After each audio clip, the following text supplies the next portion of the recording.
"Happy birthday, Susan." The room cheered as I cut into the cake, cameras flashing, champagne glasses lifted. I smiled for the sake of the crowd, but my eyes kept darting to the door. He was late. Again. Then it happened. The double doors swung open, and in walked my husband, Trevor, smiling like he was the star of the show, with a woman on his arm. She couldn't have been more than 25. Long legs, hair perfectly curled, lips glossed to perfection. But none of that made my stomach drop. What did was the sparkle on her chest. She was wearing my necklace. Not just any necklace. The diamond pendant my grandmother had left me. The one Trevor swore he'd had locked in the safe because it was too sentimental to risk losing. And here it was, dangling over the cleavage of his mistress while she strutted into my birthday party. The room froze.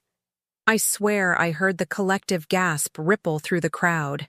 My best friend's jaw literally dropped. His co-workers exchanged glances, whispering. My mother put a hand to her chest like she might faint. And Trevor? He just grinned, shameless, introducing her like it was nothing. "This is Jenna," he said loudly, his voice cutting through the awkward silence. "She insisted on coming tonight. Said she wouldn't forgive me if she missed it." A few people coughed into their glasses. Someone in the back muttered, "Oh my God." I couldn't breathe.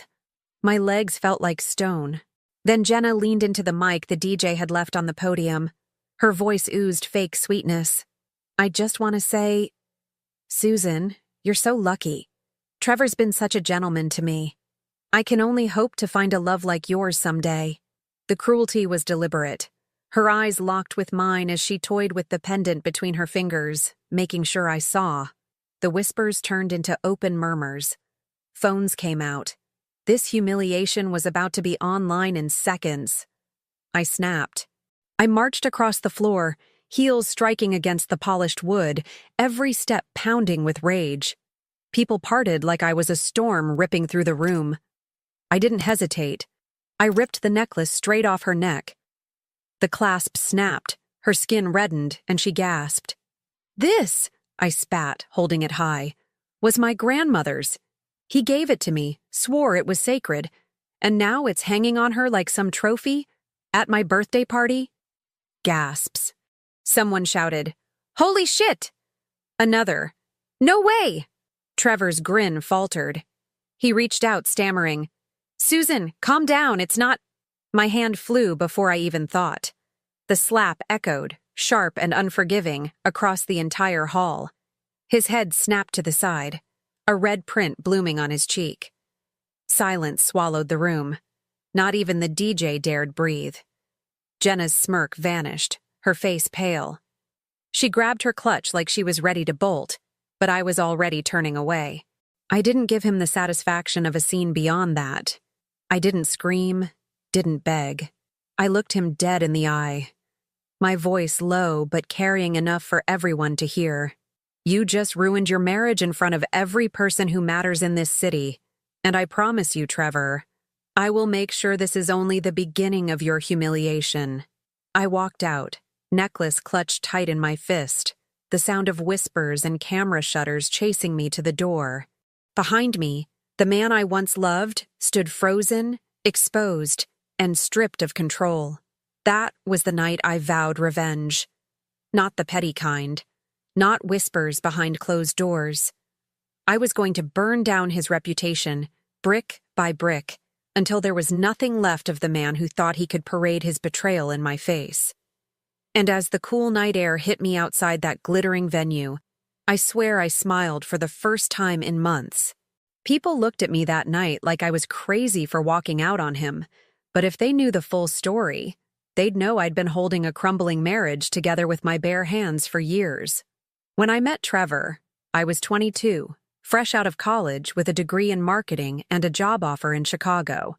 I gave it all up when he convinced me we could build a life together in Des Moines.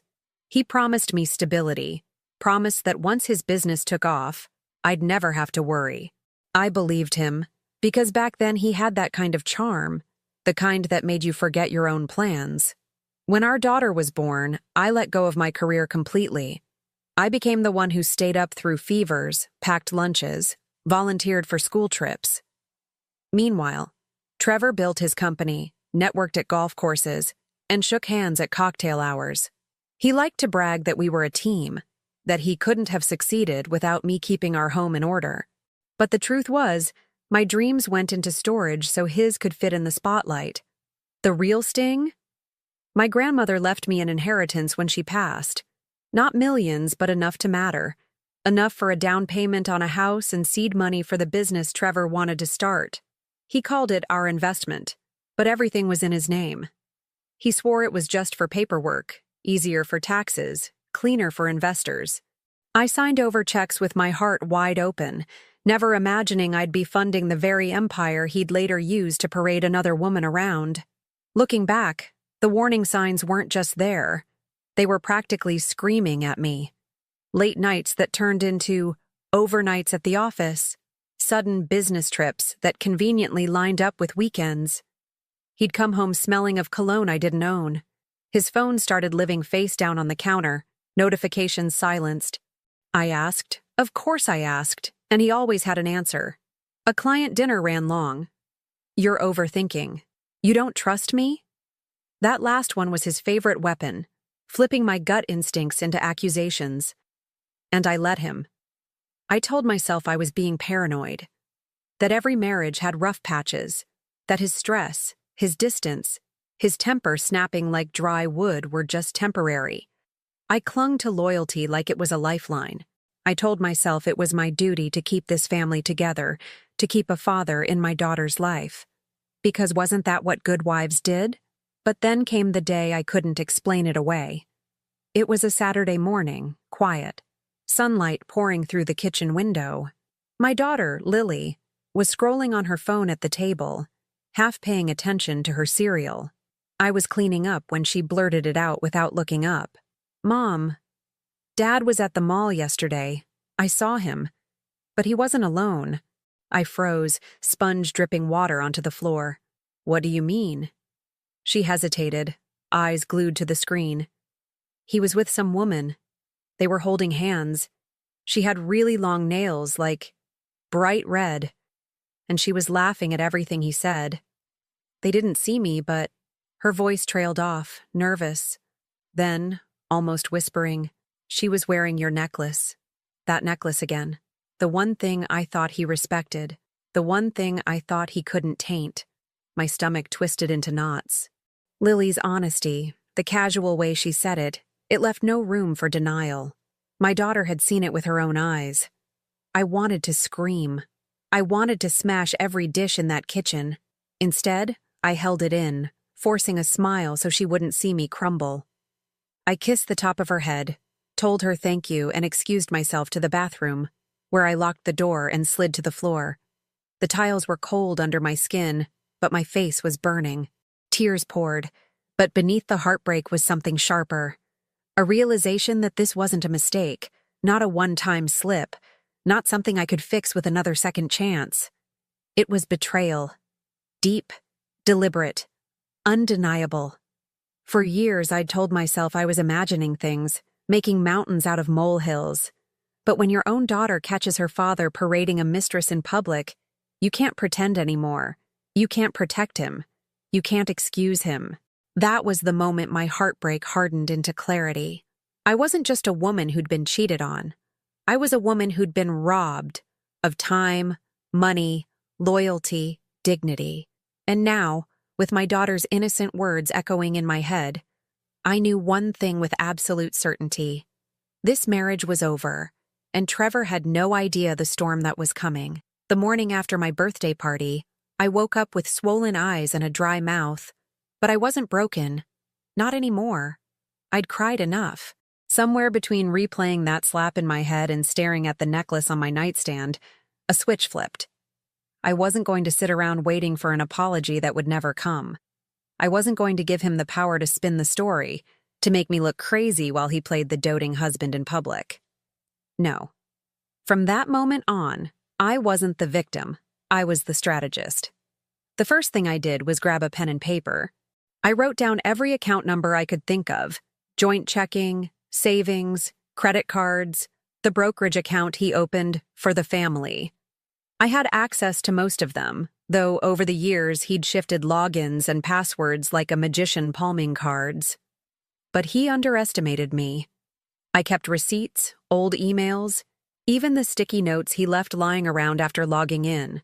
I pieced it all together like a puzzle until I had enough. By noon that day, I was sitting in front of my laptop, fingers trembling but steadying with each click. Transfer, freeze, password reset. In less than an hour, I locked down every account that had my name on it. Half the money was mine anyway. Inheritance, marital assets, savings scraped together from the years I stayed home while he built his kingdom. If he thought he'd drain me dry to fund his mistress, he was dead wrong. Next came the lawyer. I didn't tell anyone, not even my best friend, because secrets are safest when they're yours alone. I Googled top divorce lawyer Des Moines, and her name came up again and again. A shark, according to the reviews. That's exactly what I needed. Hackenmiller? She asked when I called, her voice sharp but not unkind. I know that name. Your husband does real estate deals, doesn't he? Not for long, I said. She didn't laugh, but I could feel her smirk through the line. We scheduled a consultation for Monday morning. Just like that, the first brick of my revenge wall was laid. By afternoon, I turned to the house. I walked through every room like a soldier scouting the battlefield. Jewelry, documents, family heirlooms. I pulled them all into one locked trunk. I packed enough clothes for me and Lily to last weeks. I even went down to the basement, pulling out boxes he hadn't touched in years, stashing away anything that might later be contested in court. Every item I moved was a silent declaration. You don't own me, and you don't own what matters. But the most important step came at night. While he was working late, probably at her apartment, I sat at the kitchen table with his laptop. He wasn't careful. Arrogance makes men sloppy.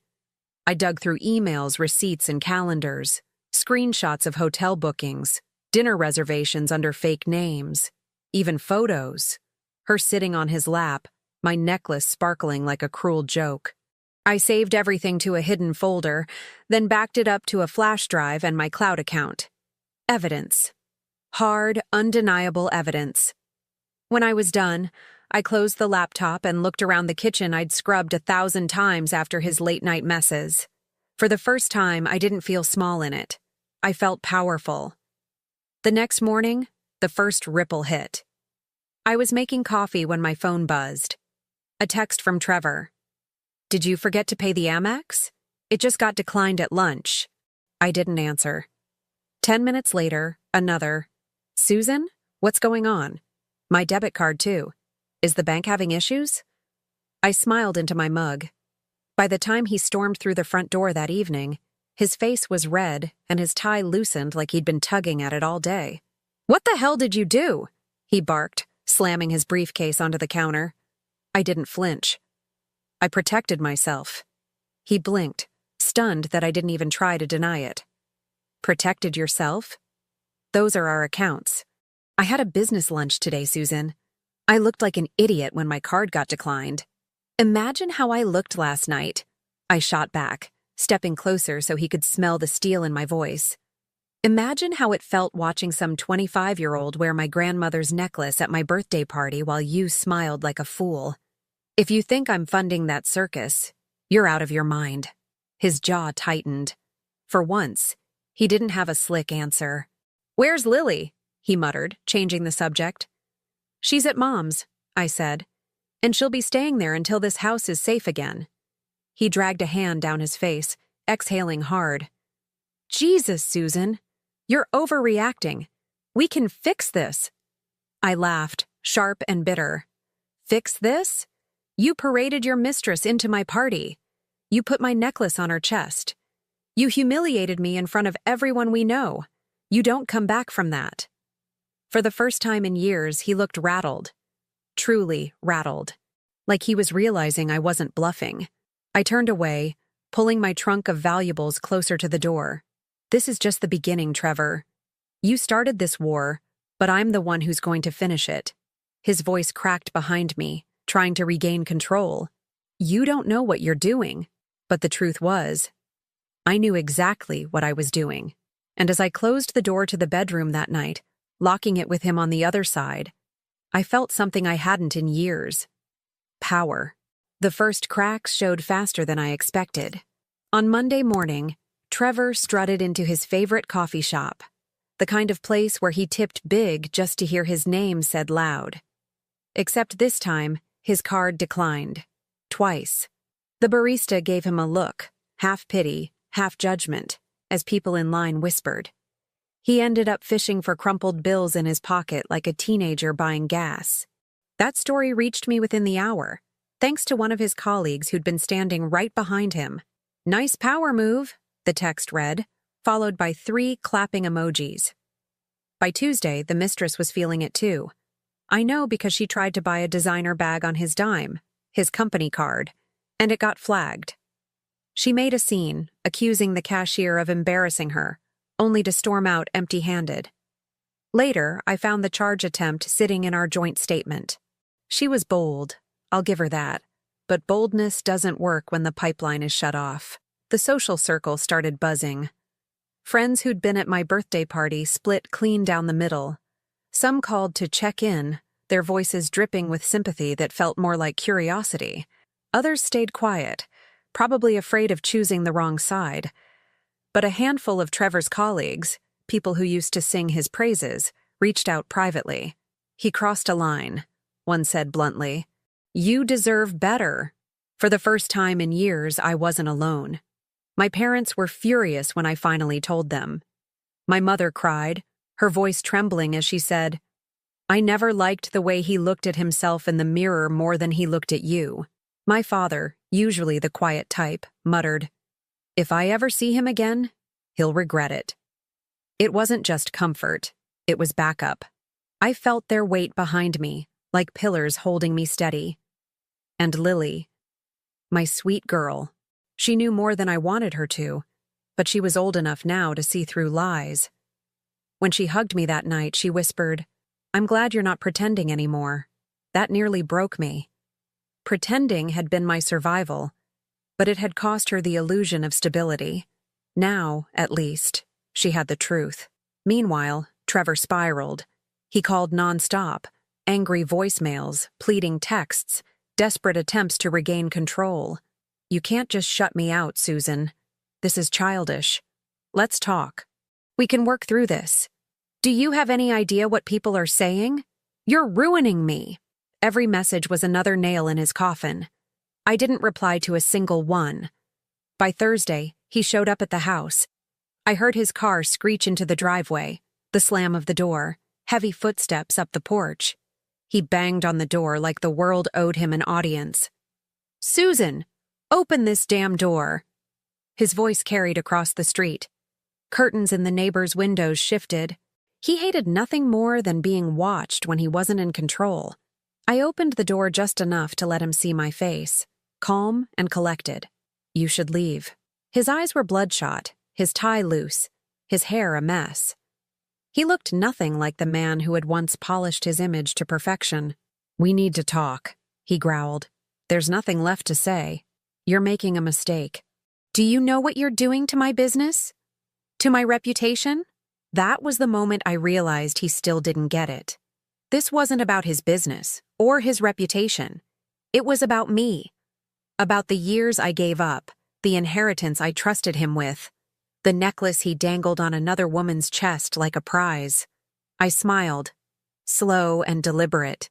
"I know exactly what I'm doing."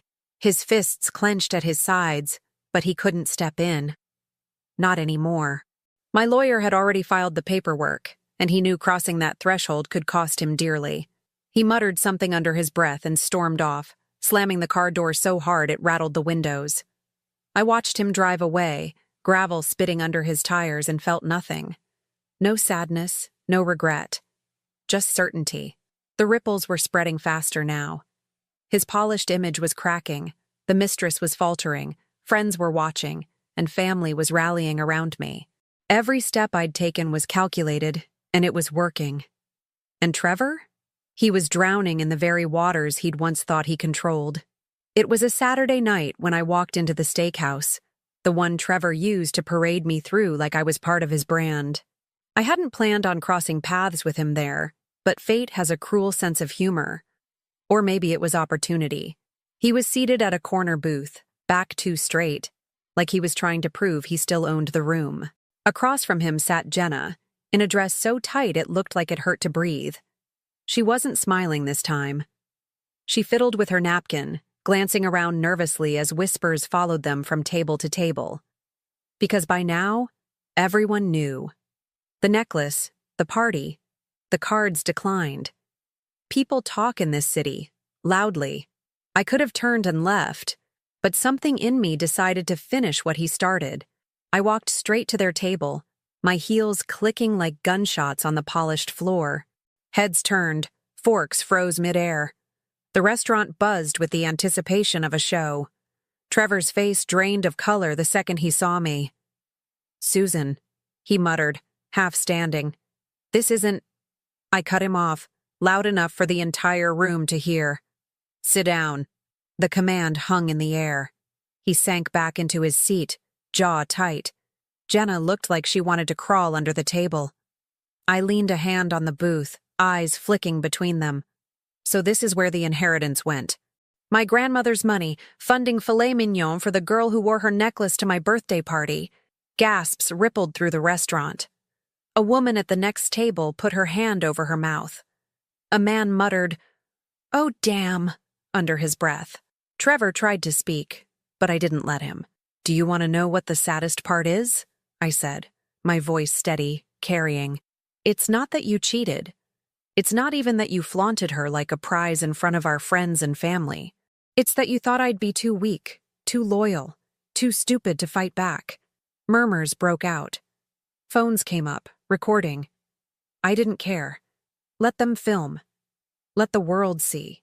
Jenna whispered, "Trevor, let's just go." Her hand trembled as she reached for her purse. But I turned to her, my smile sharp enough to cut. "Sweetheart, if you think he's going to build you the life I built for him, you're in for a shock. Every meal, every bag, every trip, those were mine. Paid for with my sacrifice, my inheritance, my loyalty. You're not his future. You're his clearance sale." The entire room erupted, some laughing, some gasping, some shaking their heads in disbelief. Jenna's face went red, her lips trembling as she stood up too fast, nearly knocking over her wine. She mumbled something and fled, heels clattering across the floor. That left Trevor, alone at the booth, eyes darting around like a trapped animal. He tried to salvage it, raising his voice. "This is harassment. You don't know what you're talking about." I leaned closer, my voice calm but sharp as a blade. "I know exactly what I'm talking about, and so does everyone here." Then I straightened, looked around the restaurant, and delivered the line that would spread by morning. He didn't just cheat on me. He stole from me to feed his affair. Every steak he orders, every drink he buys, is with the money my grandmother left me. He isn't a man. He's a parasite. The place went silent for half a beat. Then the whispers roared. Someone clapped. Another shouted, "Damn right!" Phones flashed brighter as people angled for better shots. Trevor's face burned crimson. He shoved back from the booth, fumbling with his wallet like he could pay his way out of humiliation. The waiter shook his head. "Sir, your card already declined." The words cut through the noise like a knife. That was it. The final shred of his dignity torn in front of half the city. I didn't wait for him to scramble. I turned, lifted my chin, and walked out with every eye on me, the echo of my words still bouncing off the walls. By the time I reached the street, my phone was already buzzing with notifications. Texts, screenshots, tags. The video was up. My mic drop was already viral. And Trevor? He was left sitting in that booth, exposed, broke, and bleeding reputation in real time. By the time the steakhouse video hit 10,000 views, Trevor was already in full-blown panic mode. He called, texted, emailed, every hour on the hour. When I didn't answer, he took his desperation public. On Monday morning, I opened my phone to see his carefully staged apology video plastered across social media. He sat in his office, framed by bookshelves stacked with trophies and real estate awards. His tie was perfectly knotted, his expression somber, voice lowered as if he were confessing his sins to a priest. To all my friends, clients, and the community I've served for over a decade, he began, I want to clarify a few things. Yes, my wife and I are going through a difficult time. Yes, there have been misunderstandings. But I assure you, the rumors being spread online are exaggerated. I would never steal from my family. My accounts have been misrepresented, and the woman in question is simply a colleague who has been unfairly dragged into this circus. I almost laughed. Colleague. That colleague had worn my grandmother's necklace to my birthday party, toasted to my humiliation, and paraded through town on his arm. But the part that really made my blood boil was the ending. He clasped his hands together, staring into the camera like a martyr. I ask for privacy and respect as my family, and I navigate these challenges. Please don't believe everything you see online. Remember, there are always two sides to every story. The comments were a battlefield.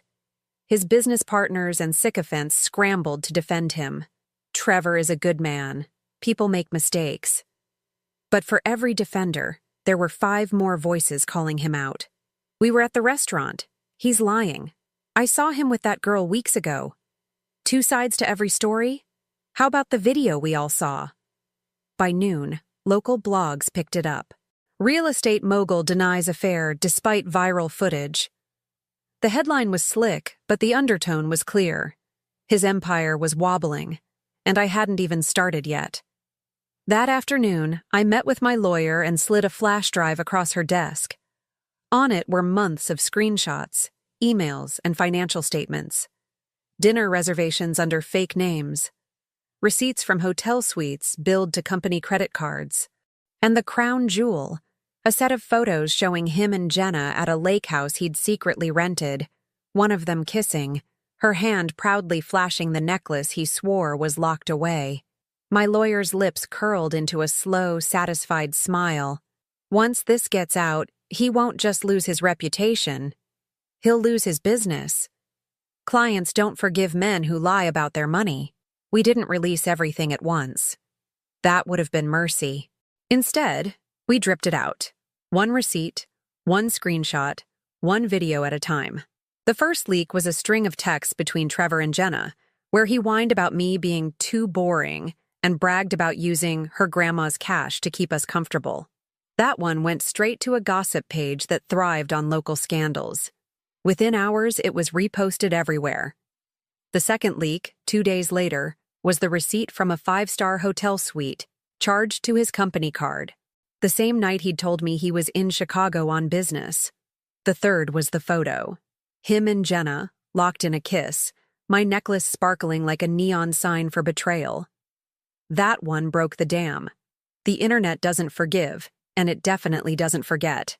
Screenshots spread across Facebook groups, neighborhood chats, even LinkedIn. A hashtag started trending, #necklacegate. By the weekend, memes were flying. Trevor's smug face photoshopped onto parasites, leeches, and rats. And Jenna, she cracked. At first, she tried to ride the wave. She posted a pouty selfie with the caption, "Haters gonna hate, love always wins." It backfired spectacularly. The comments ripped her apart. "Love, you wore his wife's necklace. You're a homewrecker, not a hero. Hope that bag you wanted was worth it." Her followers tanked. Brands that used to send her free products suddenly unfollowed. She deleted her account within 48 hours. By Friday, Trevor was dining alone. Meanwhile, I stayed silent. That was the beauty of it. I didn't have to say a word. The receipts spoke for themselves, and every silence from me made him look guiltier.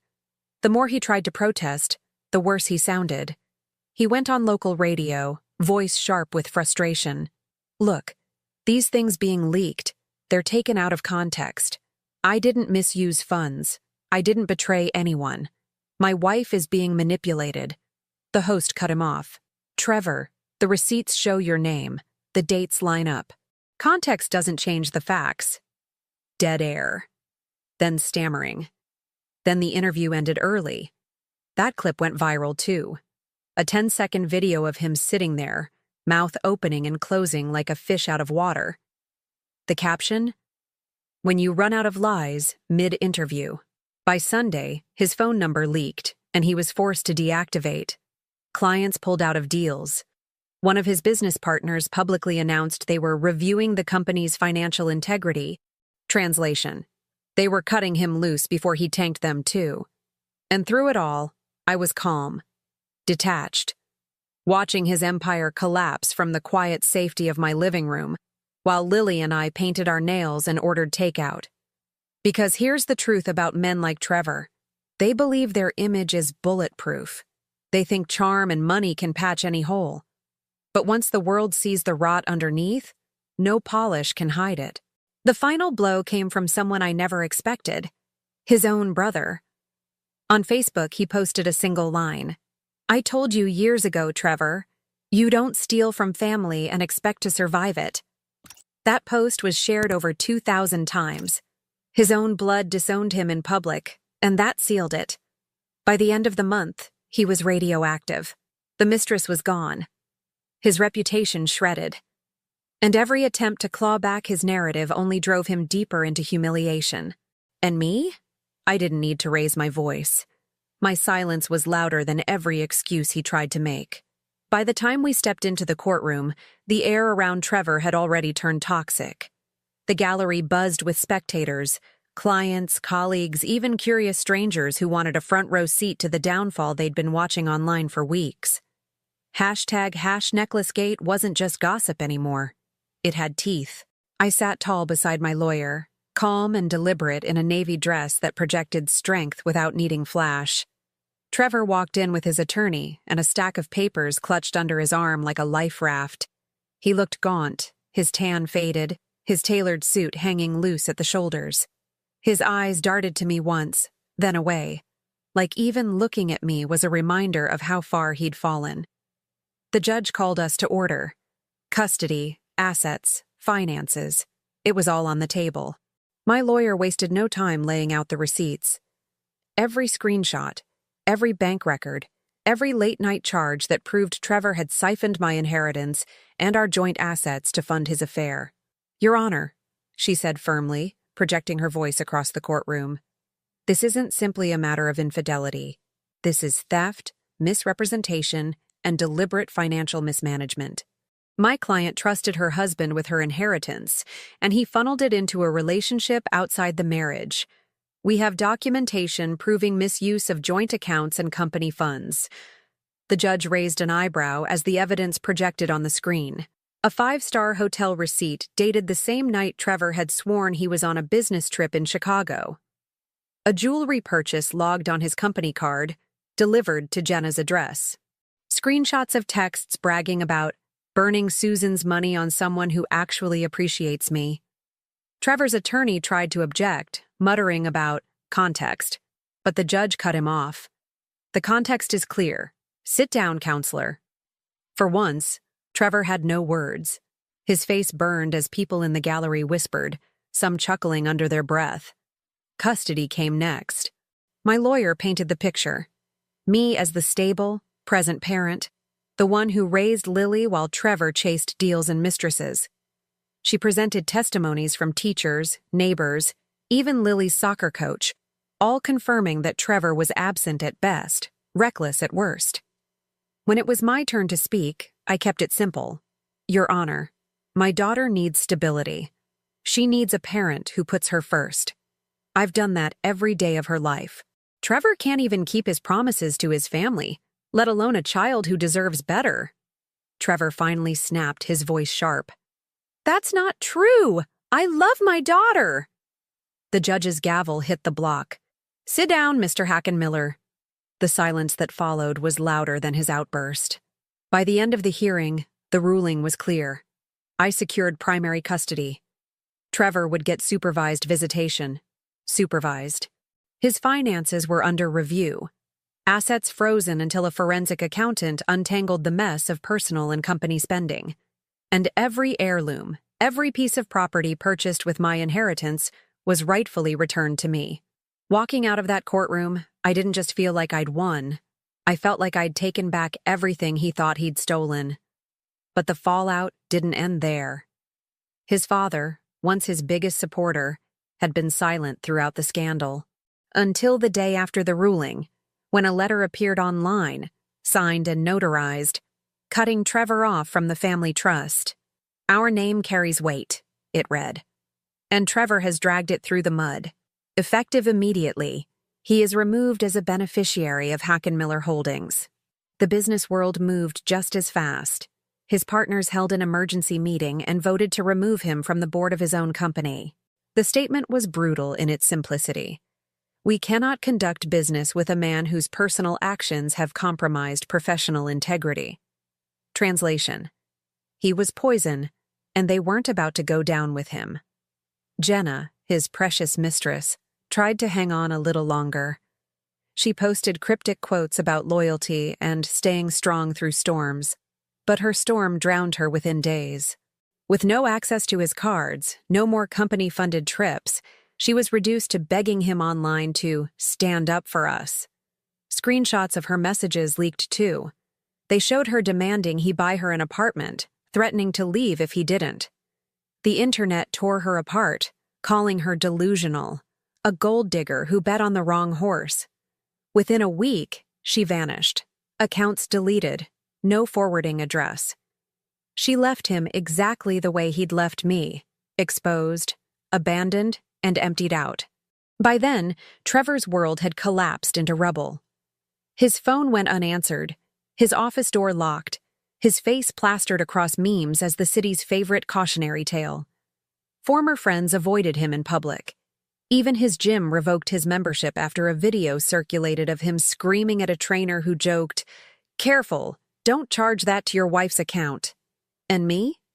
I stood taller with every headline, every whisper, every message of support. Not because I needed the validation, but because I had survived the storm he created and walked out unscathed while he drowned in it. The man who once strutted through town like he owned it was reduced to couch surfing at a cousin's apartment, begging for money, begging for forgiveness, begging for relevance. No one answered. He was broke. He was isolated. He was powerless. And for the first time in years, I was free. I agreed to meet him one last time, not because I owed him anything, but because I wanted him to see what he'd lost. We sat across from each other in a nearly empty cafe, the kind of neutral ground my lawyer insisted on. The rain streaked the windows, tapping a rhythm that filled the silence between us.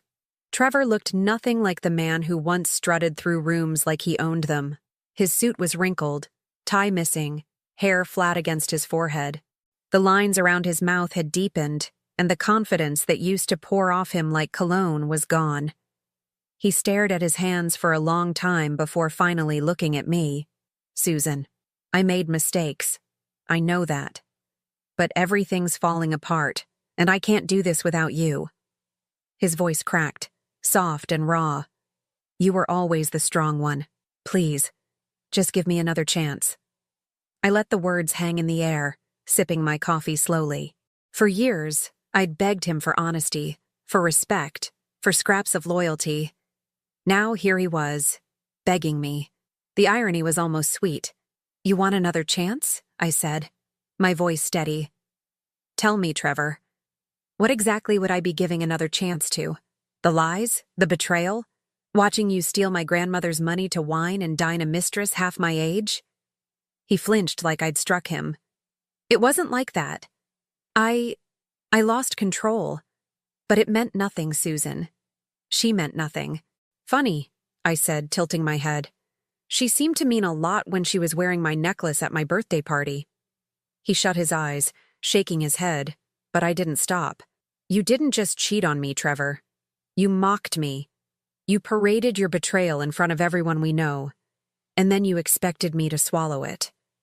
And when I didn't, when I finally fought back, you collapsed like the coward you are." His eyes watered, and for a moment I saw the boyish charm that once hooked me, the man I thought he was. But it was gone as quickly as it came. "I've lost everything," He whispered. My business, my family, even Jenna's gone.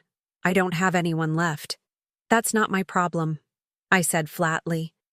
He reached across the table, but I pulled my hand back before his fingers could touch me. His desperation stank more than his cologne ever had. I can change, he pleaded. We can rebuild. People forgive, Susan. They'll believe in us again if we show them. I laughed, short and bitter. People don't forgive what you did, and I don't either. You keep talking about rebuilding, but there's nothing left to build with. You burned it all down yourself. His mouth opened and closed, but no sound came out. The rain pounded harder against the glass, like punctuation to the silence that settled between us. I leaned forward, locking eyes with him, and said the words I knew would haunt him longer than any courtroom ruling or viral headline. You're the architect of your own destruction. The color drained from his face. He sagged back into his chair, broken in a way I'd never seen. For once, there was no performance, no swagger, no excuses. Just a man staring at the ruins he built with his own hands. I stood, gathering my coat, sliding my chair back with deliberate calm. Goodbye, Trevor. And then I walked out, heels clicking on the tiled floor, the sound echoing like a final verdict. I didn't look back. Not once. Because the power was mine now, and he knew it. Outside, the rain washed the streets clean, and with every step I took away from that cafe, I felt lighter, freer. Like I had finally closed the book on a chapter that never deserved me in the first place. It's been a year since that rainy afternoon in the cafe, and my life doesn't even resemble the one I left behind. Lily is thriving. She's more confident now, sharper, stronger. She saw me stand up after years of silence, and it changed the way she carries herself. She speaks her mind without hesitation, and when I watch her, I know the cycle is broken. She'll never mistake loyalty for weakness because she's seen what resilience looks like. As for me, I rebuilt from the ground up. I dusted off my degree, re-entered the workforce, and carved a space for myself in a marketing firm where my ideas actually matter. The same skills I once used to build Trevor's image, I now use to build my own career. I've got my own accounts, my own savings, my own freedom. My name is on everything I own, and I sleep easier knowing no one can take that from me again. The house is different, too. Brighter. No secrets hiding behind locked doors. No tension crawling through the walls. Friends visit often. Laughter fills the kitchen, and every corner feels alive again. I'm not haunted anymore. I'm free. And Trevor? He's nothing. A shadow. A rumor whispered now and then in grocery store aisles or on neighborhood Facebook pages. People say he's renting a small apartment outside the city, scrambling with odd jobs, trying to convince anyone who will listen that he's been wronged. But no one listens anymore. His name doesn't hold weight. His stories don't land. He's irrelevant, and that's worse for him than poverty. Sometimes I think about that necklace, the one that started it all. I keep it locked away now, not because I'm afraid, but because it reminds me of something important. Betrayal was the door I never wanted to open, but once I walked through it, I found freedom waiting on the other side. Revenge wasn't about destroying him, it was about reclaiming myself. He built his own ruin, brick by brick, but I built my rebirth from the ashes. And this time, I built it for me. Thank you so much for watching my story. If it resonated with you, I'd love to hear your thoughts. Have you ever gone through something similar, or do you know someone who has? Share your experience down in the comments, because your voice matters here. And that wraps up today's story. Now we want to hear from you. Where are you watching from? Drop your city or country in the comments, and let's see how far these stories reach. If this story moved you or gave you chills, give it a like, share, and subscribe for more powerful stories. One last thing, rate the story from 1 to 10 in the comments. Your feedback helps us bring you even better ones next time. Thanks for watching. We appreciate you being part of this storytelling journey.